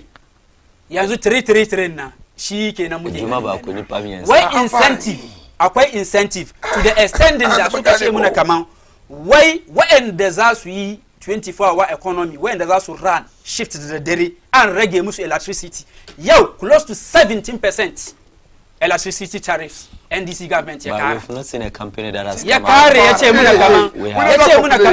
NDC ya kare ya ce muna kaman wai mu biya 1% wai mu biya ya sunan shi 1 cedi kan every 1 liter of fuel da muke sai na D-levy wai saboda shi kuma aje biskan banza D-levy mun ba da risi mun ba da risi wai a shi company da ke sai da fuel da kanshi ba company da ke sai da fuel da kanshi ba su sai da fuel su ci riban 50 pesos kan 1 liter how come government za zo ka an shi ya sunan shi per liter yana ko dile bai samu wani company da ke da company nan da kanshi da suke da workers suke biyan su da wata da komi 1 liter ba su samu 50 pesos kan 1 liter wuce mai abin da kanshi bai samu 1 liter da government wakirabi wanda abin da kowa ke da shi investor nan da kowa ke da shi kirin ke da shi bai samu wannan 50 pesos shekara an san wanga tax kana an san wanga tax to shi bai company da kan shi ma shi kuma biya wannan tax ne da same time ya biya wannan tax ne a kara tax ba gura ba zai da shi ba domin e-levy mai kara e-levy da kudi da kuci da kara e-levy abin da ku da kudi na ko a ci ai duka wai to meet honorable kaga lokacin nan kaga yabar na komo lokacin da zamu sanya ka manta Ameer to meet the IMF conditionalities in wannan lokacin so some of these things were supposed to be introduced quickly after haka meeting na she benefit gaban na mun benefit yazo kamar Ameer yi levy lokacin da aka propose za zo da yi levy muka ce yi levy ma inda an samu yi levy yanda ya kamata ba zuwa IMF the same NDC government inga they demonize it the same time lokacin nan no suka bar ya look like kaman zaya je kaman ya look like kaman zaya an shi wani abin ga mutane ka implement an kabar opposition ya overcome ka har abin nan be get the light of the day ba yau wai ya zo ya fit da yi levy dan ka biya in ka send 100 cedis za ka biya tax 1 cedi yau in ka sai fuel 100 cedis D-levy almost ka biya almost abin ga 8 cedis ina ma magana ga suna magana wai in ka je ka sai fuel ai yanzu aka an kara fuel in ka je abin ga total abin ga energy ka ga 13 cedis abin ga 29 pesos goil Ghana 12 cedis 88 pesos she yanzu she na je na sai fuel 1 liter 12 cedis 88 pesos na biya 12 cedis 88 pesos na sai abin ga 1 liter of fuel kaga cikin 12 cedis 88 pesos nan government zai cire D-levy abin gangan nan shi yasa ban samu liter of fuel nan da ya kamata in samu in ba haka nan bane Alhaji Oro ya explain muna ba na samu ne ke giyawa ba baka samu fuel inda ba samu inda haka ne kuma na samu exactly liter nan then that means fuel nan yanzu nan ba 12 cedis 88 pesos ina san 13 cedis 88 pesos kenan per liter kace explain ko okay naji ina baka sani ko ba we have to talk about the NPP conference the NDC has power never use keep it that by when the issue kaga ba no 40 cedis 50 cedis per liter so at that time now so when people talk about one Ghana cedi levy then but you know there are external factors in the can affect the prices of crude oil in the world market da makamancin su so ka tuna shekaran jama shin da kuka ci a dakata da ka bari domin me domin mun ga wani kura na tasowa yawa listening government kenan no ba kai ka kira wannan listening government don saboda kaga abin nan ku intentionally ake so an shi kudin na hannun Ghanaians shi yasa da aka ga kaman fuel nan na zuwa bisa shi ja baya intentionally ne don ne ka ashe 17% tariffs within 6 months da ka zo power da ba na request biya every liter 1 cedi per liter masu kallo 0553 0553 ba explanation da yake ba bai ba da explanation 0553 honorable awal tomorrow 0553683010 honorable we have just like 20 minutes to end the show and then you know we have to talk about their congress our conference number haka ba mai gidana ya yi fushi da ni ko kuwa MPP sun buga ni honorable is it coming on or don't I join magana injunction inshallah gobe injunction na me fa so ya zai don yanzu aka hearing nan ma kamar cikin next week da yi wannan hearing nan ko na the program is coming on tomorrow. Okay, so set up Koni. So all is abinna for all is set for program on nan gobe inshallah. Ana zanta mutane kaman sama da 5000 za su halarci wannan program na yes daga Lagos Sports Stadium kenan ko and ya ke ce mai yanzu wai ba ku bi akan hanya ko ka'ida da ya kamata a bi in the first of all for the purpose of masu kallon mu we know you be having your presidential primaries in January ko January 31st January 31st presidential primaries in January 31st and I don't know wannan shin wani hanya ne za doki matakai akan wannan al'amarin nan ko kuwa what is it all about na farko kenan na biyu waɗanda suka kai maganan ga kotu suna nufin cewa kun take dokan abin na constitution ku waya sai ya kamata da a yi na constitution da constitution da constituency da kuma regional amma a take wai some things are going on cikin MPP su ba su gane ba na injunction sunan ni ban gani ba based on abin ganga presidential primaries da za a yi January nan suka je abin ganga kai suka je court aka ba da injunction nan ko dai injunction nan based on abin ganga national conference da za a yi gobe national conference da za a yi gobe nan dai ina ganin kan ba wani abin gangan da aka go against the law of abin ganga constitution party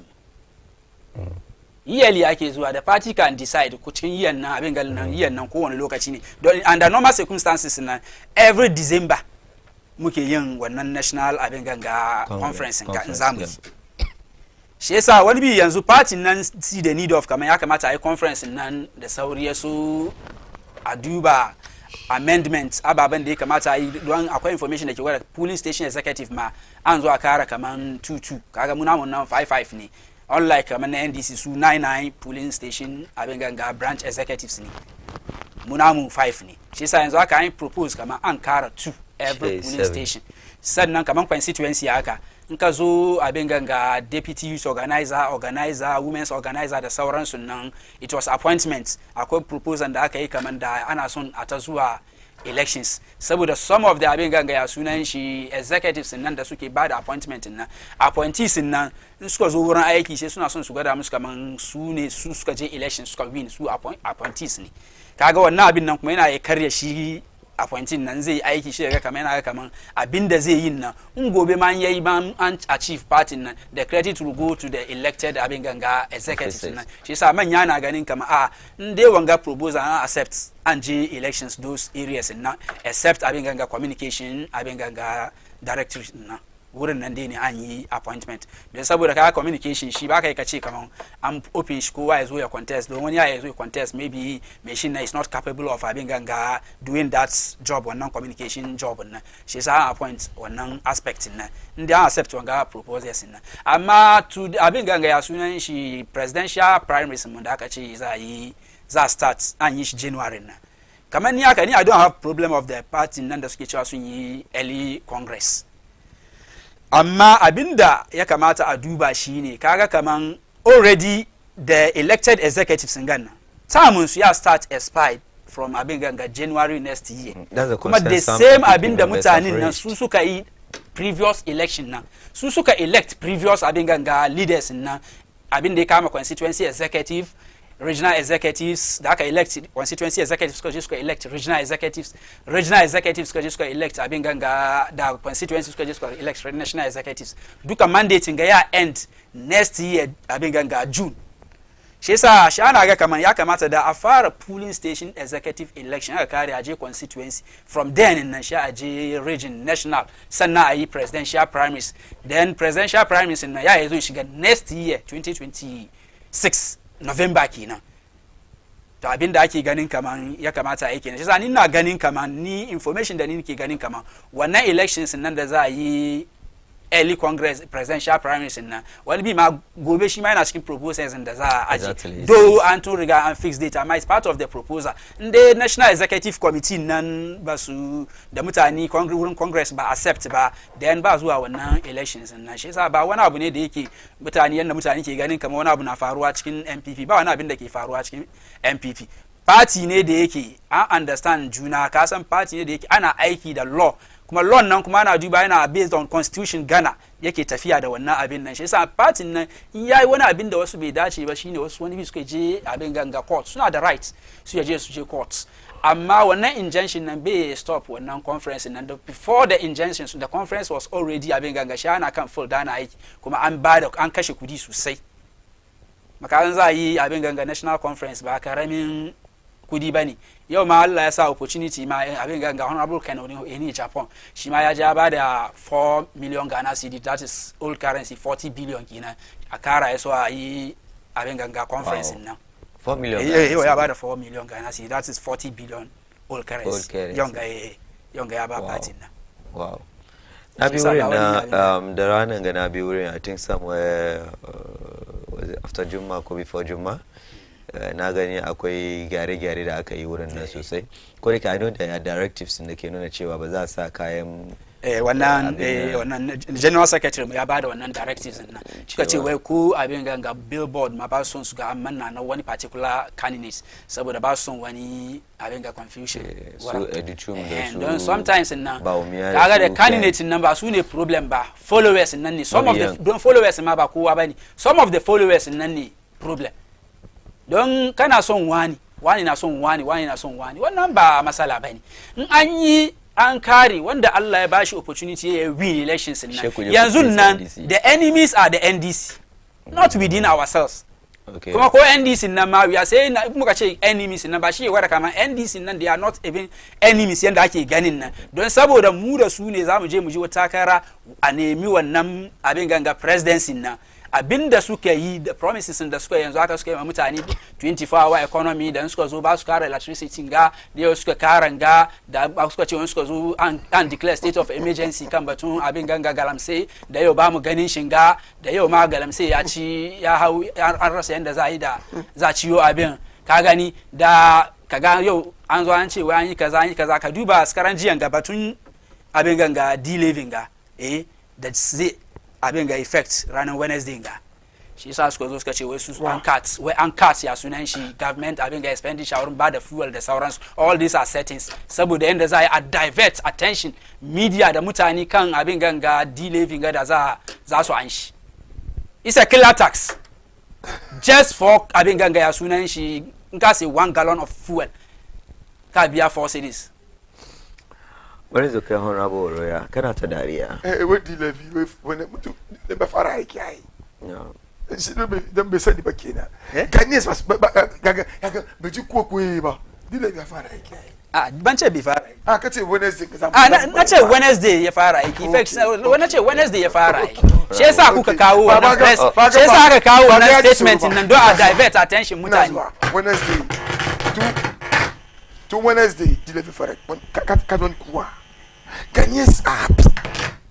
Look, Ghanaians are comfortable. Masu magana dai su mai ana magana mutane ke magana. Oh no. Mutane wa. Sun sa mutane su an jana interview mutane NDC ana ba su shi everything is okay. All CD settings. Ghanaians are comfortable in that levy. Because Angola must have been the levy Nenzi. Unlike previously. Kajino, with a carpenter. Kajino, they'll be having their conference tomorrow, inshallah. Kagani, Gaskiya. Kamar su sun yi confuse yanzu. Gaskiya mana. Akwai bawan laiwa kawai don't confuse you. They confuse you. Come on, boy. Come on, Satabali, you go. They confuse you. They don't know what to do. Amasuma sunche me. Me ante mukuna na mentao. Na MPP. We shall win to save Ghana. We are the new patriotic party. The elephant, the winning symbol. The elephant, the winning symbol. We shall win to save Ghana. Go make as you will. Na NDC. Amakaga. Na NDC ba. Abakase NDC. Eba. Gudana. Eba.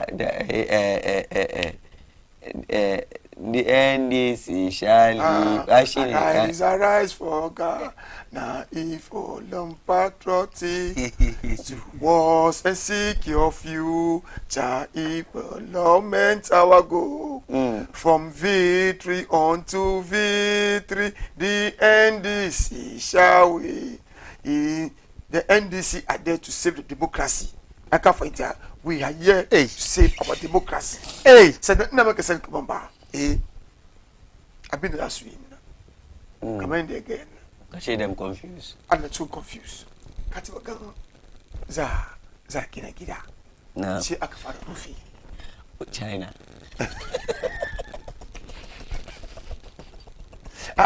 Katibagang za kina gida. Tambaya kai mini. China. To naga China ne. Amma yanzu MPP abinda suke so su gura mu kenan. Wai suna so su za fara gina gida Ghana. Ka fara rufi sannan ka so su kai. So maybe the confuse you're talking about is they are confusing you. They are confusing themselves, the Ghanaians duka. Don ba inda ka fara gina gida aka fara rufi farko. Ko ka taba gani wannan? Ba wani wuri. Ba ko ina. Maybe China so yin su yi wani. Sai ce nan ba China bane. No. Aka fahimta nan Ghana ni. Ka ce wai kira ka ce the president. Sannan ke ka zo ka fara cire police station executives. Constituency executives, regional executive, na apa ina ka taba yi. These executives su ake fara cire wa farko sai su zo cire presidents. Ko ina ka je cikin duniya duka kana ke yi. Only NPP. Isa na ce ba ka bamba. Kaga giwa is a fine animal. Allah giwa. You look. Zangiyama. Kaga play. Play. Nza transport giwa kasan gona yin nobi ya shake play kasan da ke mai ana zuba mai kaji kanana an ka ci shi don mi musulman bari su saye ni yana siye ana zuba mai kaji kanana kasa bi nesa domin tausayin shi bai mufu isa bai shake play na iri sai ka gani giwa kenan giwa ke da tausayi ya ga mutum na cikin matsala ya cire shi giwa kenan aka fahimta hai amma giwa MPP ga shi daban ne giwa MPP ga shi kakannin shi ta zai ne gaji su suka je su ture kaban nan subhanallah ban ba kariya subhanallah giwa MPP na kenan jikokin giwa bibira suke ganin ga MPP a zuwa rula ba mu gane ba ya kira ka ce ma mutane kama ke kai rufi sannan kai foundation aka fahimta hai domin me ana play ma wani parts domin me shi samu ci wa wannan awal ma bai kai ka fadi ai ka sani ana nan gani ban sani ni ban sani ni ban sani she kai ka fadi ana le ma wani foundation ne ka domin me shi ci ana kuma me shi ci Allah mu aikin da excellency John Dramani Mahama da this government da yake yin ga wannan aikin na ya sako 2028 uru ko inda sai yana ci aikin da excellency John Dramani Mahama mu in this bamda we are concentrating on the good work that muke Ghanaians. It's in 2028 regardless of whoever is coming on the ticket of NDC is going to be the next president of Ghana. Domin me so far so very good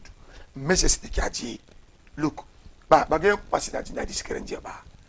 kaso na ka bandan is batabozo wuri na mabani ama is excellency John Dramani mama ya tak kaseji wuri ya promise kuma yezu ya zo musu kuma shin mutune da oka obeye jeme mama oka obeye we nyege yayi esa kaswana is excellency John Dramani mama wo skot dankalisu ya zo musu ma ba ya ka musu sakoba ne ya bis wuri nani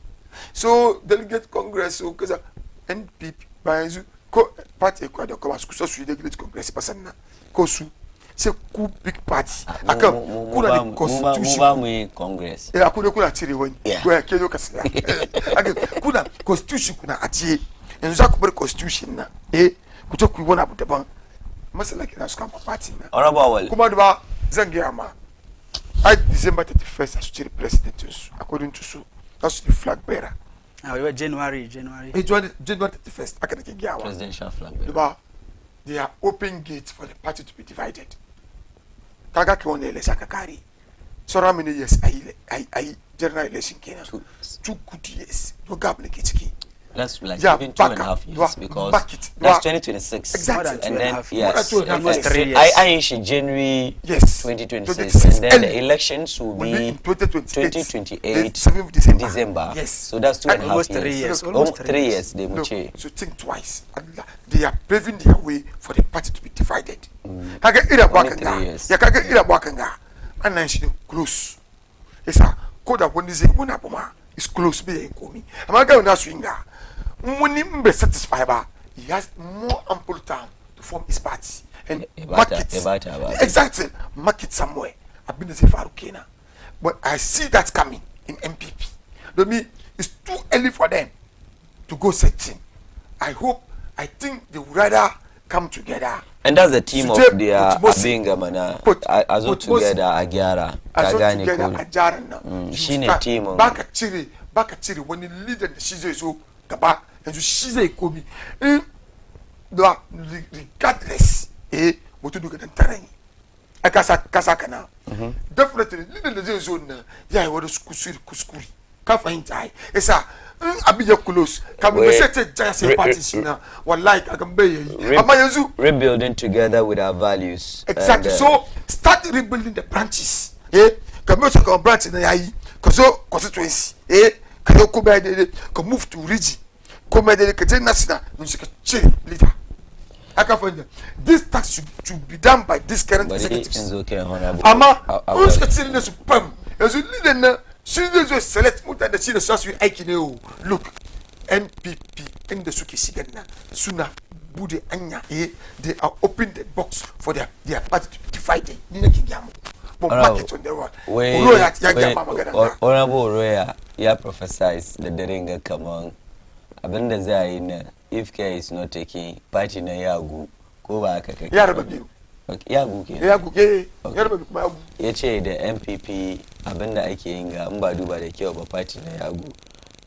lokacin mu kai so barin baka dan 2 minutes kai sokaci akan wannan shirin maganan da Alhaji Oro yayin nan is on point amma ina so in bashi assurance kaman party kaman New Patriotic Party ya fi karfi yagu ya fi karfin a ce yagu okay party kaman New Patriotic Party NPP ya fi karfin a ce yagu shi yasa nake cewa abin da ya faru nan ma ni gani nake kaman proposal ne amma wani bi manya sun yi saurin fix particular date ne ya so wani bi su tests waters su gani amma na san ba accept wannan abin nan in kuma wannan abin nan ma in ya faru aka je prime minister na kare party MPP zai yi karfi ya sai akan kafan shi kuma insha Allah party MPP da bai yugu turu abin ganga wanga abu Alhaji Oro wai da NDC wai su suna will ne to save democracy in Ghana by organizing tanks from the Jubilee House to Ablekumanov. Is it how ake save democracy? There are no reports. Organizing There are no reports like whether those people were from the Abina. And even the Minister of Interior is saying that conduct we have forward all the materials to the IGP the interior What are the minister. videos? We are for video number Amir. Unless we get videos na da ke da kai. No. Da kamar so hawa kuma sai tanks and da suka je su abin gangan. They were organized at the Jubilee House. The tax and they were organized at the Jubilee House. I didn't see anything like that. Kasa make circulate. No. Mutane suka fito train a Sutwari. Okay. Suka zo cikin Jubilee House. Wallahi su fito train ni a Sutwari. Suka zo Jubilee House aka sa suka wuce. Suka nemi tagin da aka organize suka je Jubilee House kenan. Kanu that's propaganda. Propaganda me. Kaga batu. No, the only video that I have wanda muka gani ba mu taba ganin wannan ba mu taba ganin wannan video she randa particular abin randa abin ya faru abinda muka shi yasa haka ake cewa abin ga democracy last week Friday shi aka yi wannan elections da aka yi wannan elections abinda muka sani shine akwai bayan Allah da aka zo wurin kuma aka taba lafiyan wasu bayan Allah na MPP misali ita hawa kumsin da kuma deputy organizer mai tanatan na an zo musamman neman ta ne ka duba video na haka so na hawa take assistance mun samu yan NDC manya kuma da suka condemning sa'annan kuma minister interior kuma da kashi ya maje wurin ya kuma yi press conference kuma ko press briefing da kanshi kuma yace ya doki duk hujjoji ya ba shi shugaban yan sanda a gudanar da bincike mai lafiya so yanzu mu binciken muke jira da kuma hukunci da za a yi insha Allah ta'ala kan wannan al'amari wayabo 1 minute kana da gaisuwa kai she mu wai inji producer na ta buga min wata jiya dash na'am ina ga don suka kallo mu cikin wanga dare suka samu lokaci da muska duba mu amma na bidan rana wannan wale sai kama abin da ya faru a yawasu west wagon da abin kuma north is totally different wurin baka ga wanda sa rigan sojoji ko rigan police ya zo na bugun mutane ba ba gani ba wanda ya doki pepper spray yake wuri na shi aka bisa aka pepper spray a nushi ko ba ka ba Hajamir ya pepper spray ta bari aka spray ta aka fahimta even though all of us have condemned what's happened that day no they can't condemn it you can't even mention it again in ka duba mutane kaga Hajamir NDC da suke condemn manyan NDC suke condemn abin da faru ga abin da faru a wasu wago ba mu kan munni babban MPP da fito condemn ba gaskiya bane ba gaskiya look yanzu akwai wani ina zo ne zango kafan shi an shoot mai kafan shi His Excellency John Dramani Mahama shi sa rama wake tutam onu ba mu ce rama inda rama dan shoot ba shoot inda ga shoot wani ba shoot kowa ba so the issue of political violence da makamancin su I think we don't want this I don't want that I still condemn what happened this yazo karshe Allah ya kai Allah ya sa za mu akutiya bai kamata mu lafiya mu komo lafiya kaga wanga abu bai kamata muna justification muna bada wani su ababan da ya faru ba kaga da yace two different scenario ne kaga na hawa kumsin honorable hawa kumsin sun zo ne musamman suna zuwa suna park lorry ana tambaya na hawan nan take ta taso ne video sun nan mun gani yayi mun ji video nan na hawa take na hawa take kaga na hawan nan take ba kira sunanta ba hawa kumsin ta zo wurin nan wallahi ita fara ganu kaman ya police station ga shura kana ba problem o ya kabari kaza sai kuma tana complain sai ka inform yaran nan kaman ta zo aka fahimta da aka so kuma police na wuri sai ta ciro pepper spray ta fara spray da mutane ba mutum bai tashi kawai sai cire pepper spray na spray mutane ruwa kashi nan she tashi ta doki pepper spray tana sun biyo ta suna attacking producer na wai lokaci na zo wurin ni na zo wurin amma kan ni zo wurin wannan incident nan ya faru ya kare look I condemn what happened na wurin na zo wurin amma ni kan zo an kare wannan incident nan na zo wurin wallahi ba don pepper spray da awa kumsin ta cire ba wala da ko bai atakanta amma lokacin da suka zo tana sai ta da kuma honorable da kuma Newman exactly da honorable da kuma Newman shi sa target is awa kumsin boss ka zo wurin na wala target shi boss ka mu da su muke yawo wanga su bi da shi na baka example na ko wa zo wurin honorable awa kumsin don bai sa ba attack su ba awa kumsin ba su rika wani maganganu mutane NDC ba da yawa kamar awa kumsin na target natan nan ina ta ma lokacin mu ya honorables to mun gode mun ci gaba next week mun ci gaba next week insha Allah producer ya buga manta ta wayin tashi. Na gode sosai, Allah ya mana. Masu kallo na ce muku studio zai yi hot ko ba easy ba ne. Yawwa Honorable Muhammad Awal, waro ya wayin kira sunan ka farko saboda shine oga isa shi zo introduce shi na biyu. Honorable Muhammad Awal, communicator na NPP. Honorable na gode sosai da lokacin ka da daren ga oga Uroya coordinator greater Accra, watching kan nan ne still har yanzu ina kan kallo ko ka gwada ma viewers din nan ne kai gaskiya roles din nan na duba te na kasa zama yanzu kai na ban na kasa concentrate on the show. Allah ya sa Allah domin politician ya promise ka ko wani malamin mu in politician ya zo masallaci shi ya promise 10 bags of cement ya jaba honorable yayi alkawari zai kawo 10 bags of cement amma ku sani wani alkawari ne na dan siyasa in ya zo ka gane ku sa jama'a ku shaida dan siyasa ya mi alkawari ka gane ku to ba damuwa in ya zo kai maka yi na mama ọka ọbẹ yawa ọka ọbẹ yẹ ko ba mama ọka ọbẹ ko kuma ọbẹ yaran mama. Anyway, masu kallo, that's just by the way. Ni ne naku Ameer Mukhtar. Idan Allah ya kama ranar Laraba za mu sake dawowa da wannan shiri na ma'auni. My technical team na Mr. Eric da kuma Eric, the two Erics suka produce program na Chale oiwa do onu we small Eric, when we close you see me I'll give you 50 Ghana, okay? Maskala like mu ranar Laraba. Wassalamu alaikum warahmatullahi wabarakatuh. Akwana lafiya.